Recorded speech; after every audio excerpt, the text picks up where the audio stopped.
komelango ba thèse mibale ya doctorat. Politique elingi koloba gestion de la cité. Ndenge nini bakambaka mboka. Donc bondokeza wana te. Alors soko koti na kati na Biblia Nzambe ayebisi Adam ke kambela ngai jardin. Tango Nzambe azoyebisa Adam wana Satan azaki déjà avant Adam. C'est-à-dire que Nzambe alingaki te diable akota na makambo gestion. Yango bana Nzambe to la mukela makambo yo. Soki Kongo ezokufa po totikali sima to la mukela makambo oyo. Kaka bana Nzambe te mutu nyonso aza mayele ou aza na bolingo ya Congo, il faut ko kota na makambo yo. Si tu ne t'occupes pas de la politique, elle s'occupera de toi et à sa manière. Na Bible par exemple Esaïe Belé, ba Joseph, ba Sak ba Mikonzi, ba Daniel ba Mikonzi, donc ainsi de suite. Yebisa ya wana que la politique n'est pas du diable. Peut-être il parle de ce qu'on fait au Congo. Non, au Congo on ne fait pas la politique. Au Congo on fait l'impolitique. Oui. Merci pasteur Godempoï. Oui. Ndeko Jonathan Makwebo, à lui pasteur depuis Monga Foulabi, est-ce que Martin Fayoul, candidat opposition, a offert face à un candidat il y a FCC Chada? Donc bref, à mon humble avis, personnellement, il y a opposition, il y a majorité. Moi je suis un indépendant d'esprit, je suis un patriote, celui qui travaille bien. Dans la majorité, il est le bienvenu. Celui qui travaille bien dans l'opposition, il est le bienvenu. Je ne pense pas que Ndeko Bango Bachiwana a kosa la poa liboso ya Shadari. Baluka, Basangana, Simaya Muto azana base. Parce que Bandeko na biso, ba politicien na biso, mayele na bango kende musika mingite. Ils ne voient que le bout de leur regard. Mabe na bango ba réfléchissaka neti bazana Kishasa na ba village ba komba ba politicien biso to yebia wa yebanate yozo yokozo candidat wa yebanite na à la veille à élection au Tcheye. C'est-à-dire que vous êtes en train de travailler pour la majorité. Alors ayez le courage de dire clairement à peuple que cette majorité passe. Parce que Mabé a fait de bonnes études, c'est quelqu'un qui s'est battu dans ce pays, mais Nabitumba ba niveau est que c'est ni na ibiso que donc na karaté ngana salama karaté muke na karaté batu nyonso balata ka kimono mais balata ka ceinture ndenge moko te. Donc il y a des ceintures jaunes, il y a des ceintures vertes, et la ceinture blanche c'est le début, mais il y a des ceintures noires 7e dan.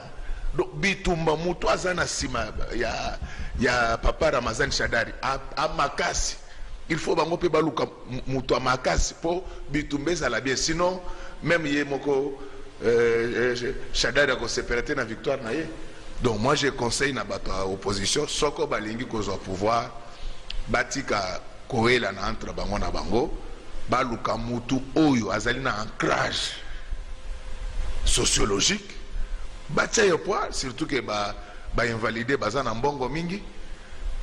Et puis, candidat invalidé. Pourquoi vous êtes pressé comme ça?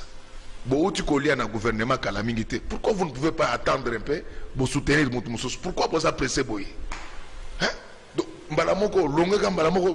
Regardez Navita. Navita, Tozaki na joueur Moko Kaza di Kasengo. Pichwana ke Daring, allez, Lissabiso. Mais tant que vous Vita, classement, Babadan Kozela, moi, Mouké. L'État a sa culture et vita. Donc vous partez de longue gauche, baquet droite, et ils commencent à donner des ordres. Et comme ils ont l'argent, ils ont acheté presque tous les médias. Ils ont acheté presque tous les médias pour conditionner la population. Non, on est à Bajé Mike Yebani. Basunga biso mwinda moko et Kofia wa basunga biso pe la pour éclairage des malam. Donc j'étais en train de dire ceci. Pour Nangaï, nous allons répondre à mon tour de Apesi. Pour Nangaï, candidat au Bandeko Baponi, à cause de la pointe devant Shadari. Baluka Moutoumousous Wazana ancrage. La politique, ce n'est pas l'administration. J'ai beaucoup de respect pour les grands frères Martin Fayoul. C'est quelqu'un qui a fait des études assez acceptables. C'est quelqu'un qui s'est battu, bétaillé, longolé même Bilamba Ponamboka Oyo. Mais na niveau où il y a Bitumba, où c'est la Champions League. Ce n'est pas de l'EPFKIN. Il faut mutu où il y a que ceux qui batangi comme on est dans village. Batu basiba yoka yango. Soit balinga ki na bango bape sa Shadari passe aleka. Mais basa na courage ya kolobango parce que ngai loko nazo boye zanini. Bango nde bakopona mutu oyo akokokate. Tango akokokate bayeba boti makambo lokola mbizo o batricher batu bakufa. Il faut être clair bolo ba eloko nini bolingo bosala. Nayebisa bino ke tozali sous na 1960. O ba politicien baza ko sakana ba papa na biso nyonso bozali ko sala butu toyebi yango. Arrêtez cette blague. Sok bolingi ke mboga kendo boso, sok bolingi ke alternance ezala. Boluka moto a un ancrage. J'ai expliqué, j'ai dit que même dans la société commerciale, même dans des grands groupes industriels, un actionnaire minoritaire ne peut pas décider en lieu et place des actionnaires majoritaires. Comment Moutouazan a base? Et c'est comme ça. La plupart des gens qui sont au gouvernement là, ils n'ont pas de base. Et pasteur, pour avoir chéri, est-ce que vous avez la preuve que Fayulu a la base T, pour Shadari P a la base T? Voilà votre raison dans le vie. Ah oui. Bon, je ne fais pas le débat des militants. Moi, je suis un scientifique. C'est établi. Je ne sais pas, je veux quelle preuve. La preuve en est que Bato Bazaki. Moi, je suis scientifique. Lorsque vous voulez attester un fait, il y a des indicateurs quantitatifs. Nous avons constaté hier que ceux qui disaient non étaient plus nombreux que ceux qui disaient oui. C'est un indicateur. Vous comprenez?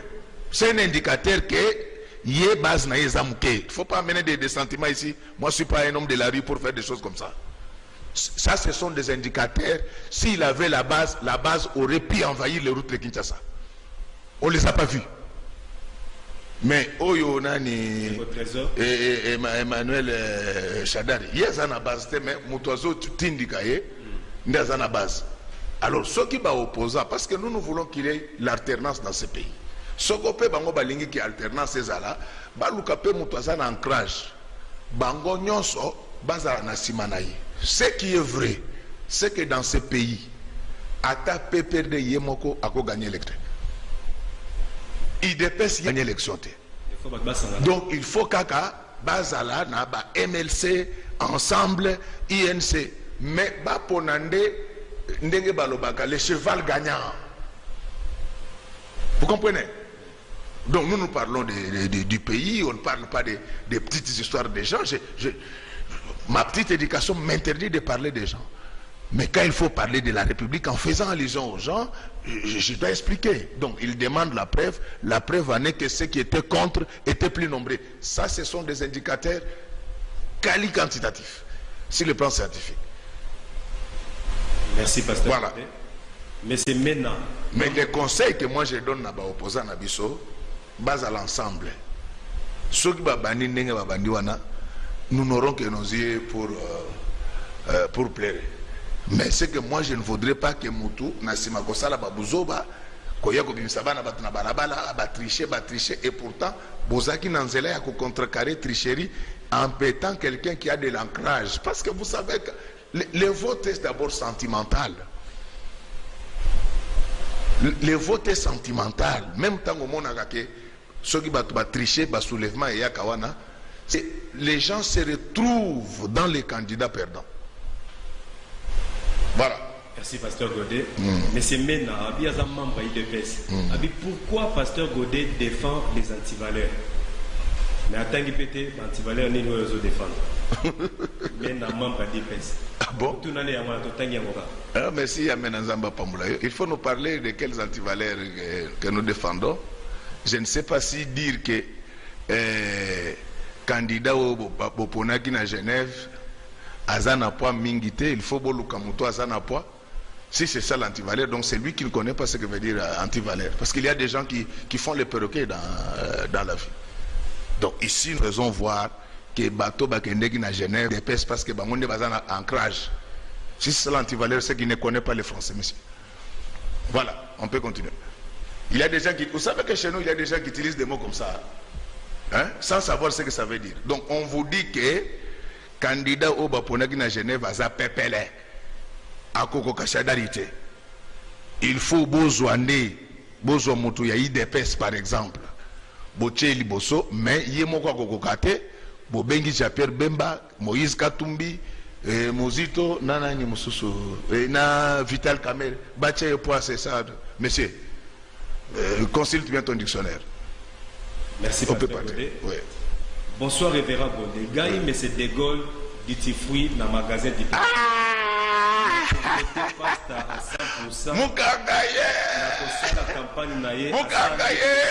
Merci beaucoup, mon ami De Gaulle. Moukangaye. Moukangaye Moumaye. Donc lui-même, il sait de quoi ça veut dire. Bananga, Banyo, Sombo, Temiko. Mais quand on a dit ça,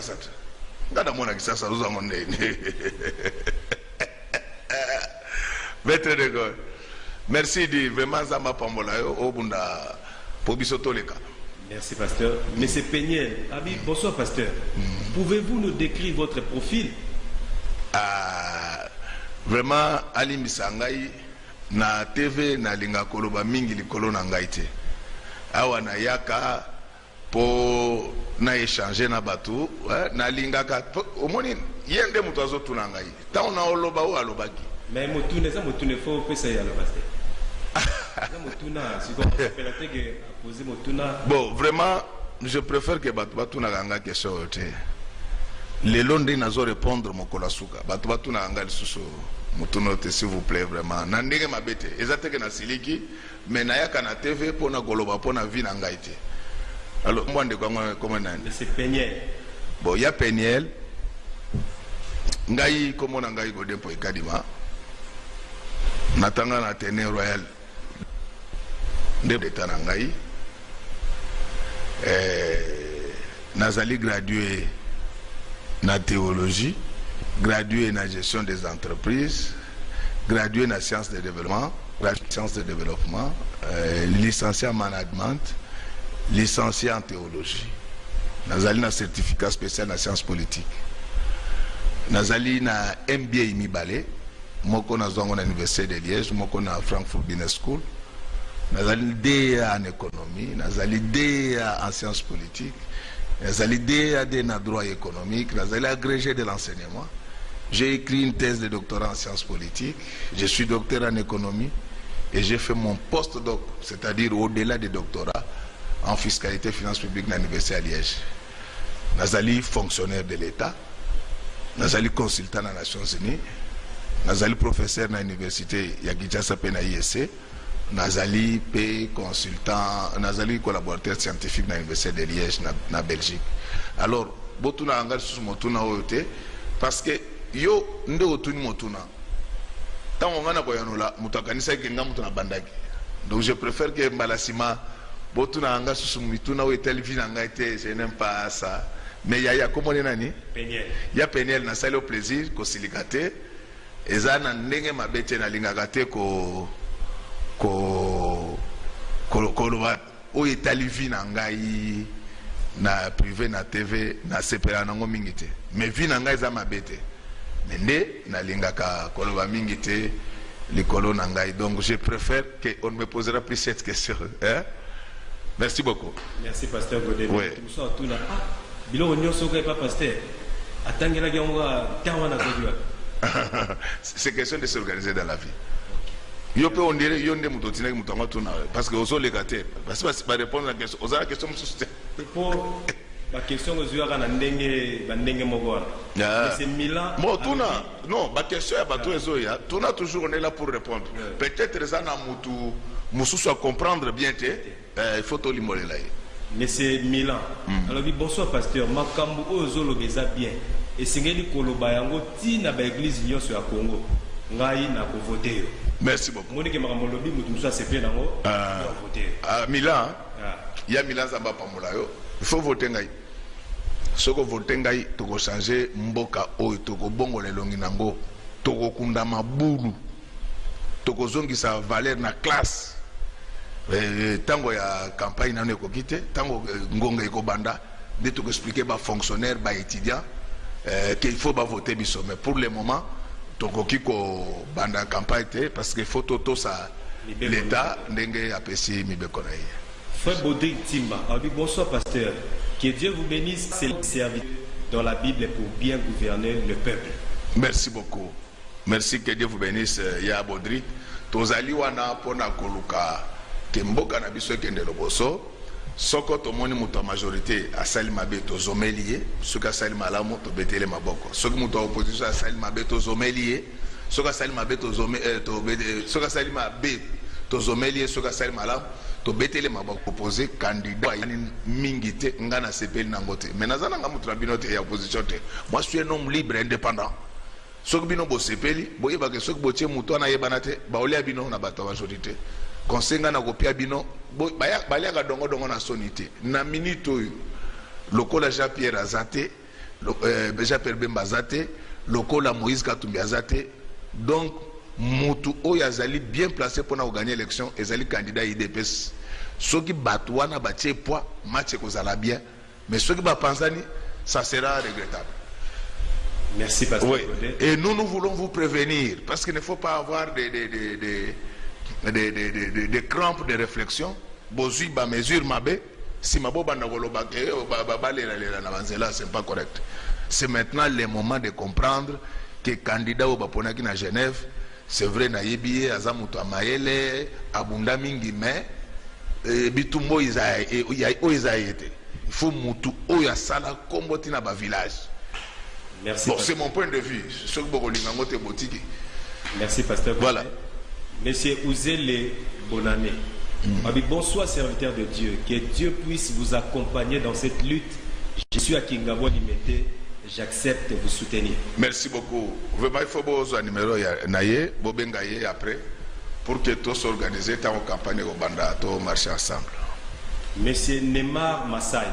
Pasteur, avec une opposition divisée et une majorité autour d'un candidat, quelle est pour vous l'issue de ces élections? Merci. Non, c'est le seul conseil que vous avez opposant à Bissot. C'est-à-dire, où ils ont l'occasion et pésamé l'opposition n'est pas au pouvoir. Mais malheureusement, les prétendus leaders de l'opposition, ils ne comprendre pas.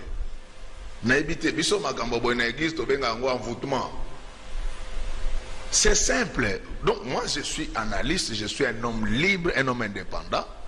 De mon point de vue, pour l'élection, ils ont la macasse, ils ont la suspense. Le cas Jean-Pierre Bemba Azawate, Moïse Azawate, ba opposant nyonso baza na sima Félix. Là, il y aura un duel. Mais soko bazali bazui mutu mususu et aussi mat.